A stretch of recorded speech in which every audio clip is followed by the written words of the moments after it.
Hi everyone, my name is Andrea Fernández and I'm here with Rock Radio and More. Today I'm visited by Héctor Montalvo with the U.S. Census Bureau. And how are you today, Héctor? Very well, how are you? Doing very well, thank you. We have a few questions for you today. The first one is, what are the challenges the U.S. Census Bureau is facing this 2020 year? Bueno, mira, uno de los retos más importantes es que por primera vez en la historia del censo vamos a hacer el censo en línea. Es decir, las personas no van a recibir un cuestionario, inicialmente no van a recibir un cuestionario en papel, sino que van a recibir una tarjeta invitándolos a participar en el censo. Esa tarjeta va a tener un código. Es importante que las personas no tiren esa tarjeta a la basura, que la utilicen para ir a la página de internet y contestar estas 10 preguntas, que son preguntas muy básicas. La segunda forma es que vamos a hacerlo por teléfono también. Las personas pueden llamar a un número telefónico y contestar las preguntas vía telefónica. Entonces, el hecho de que es la primera vez que estamos utilizando este tipo de tecnologías es una de las cosas que, digamos, uno de los retos más importantes que tenemos al frente nuestro, ¿no? De que tenemos que ver cómo funciona. Sí. Yeah, but that's exciting. It's a new way to be more efficient and make it accessible to all people. Claro que sí. So, when does this take place? A mediados de marzo del próximo año, del 2020, vamos a enviar estas invitaciones. A cada hogar va a recibir una invitación a apartamentos, casas y todo esto. Y entonces, de nuevo, ahí va a tener las instrucciones de cómo entrar a esa página y contestar las preguntas. Awesome. Does everyone count, citizen and non-citizen? Absolutamente. Yep. Todo el mundo cuenta.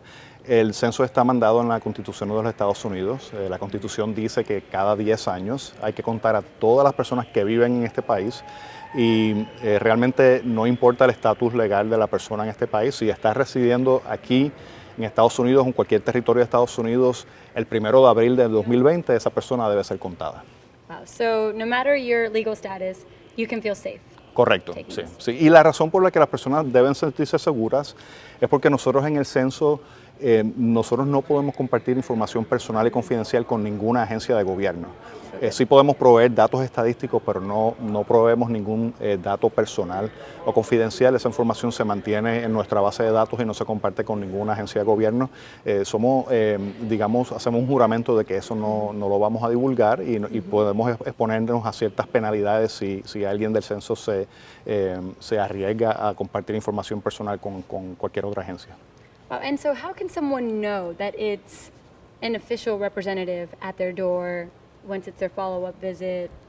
Like, how can they feel safe? Bueno, las personas que no contestan el censo al principio voluntariamente de estas maneras que comenté, entonces sí pueden recibir una persona, de hecho van a recibir una persona a sus casas que le haga la pregunta en persona. Nosotros recomendamos que todo el mundo lo haga de las maneras que ya comenté, ¿no?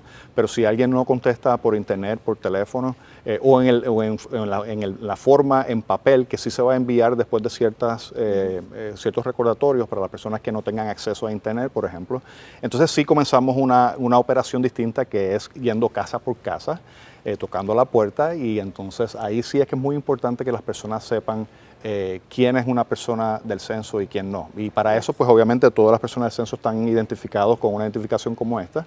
Y además el dueño de ese hogar o la persona que reside en ese lugar puede preguntarle quién es el supervisor de esta persona y puede preguntar un número de teléfono en caso de que quiera llamar y corroborar de que esta persona en efecto es un empleado del censo.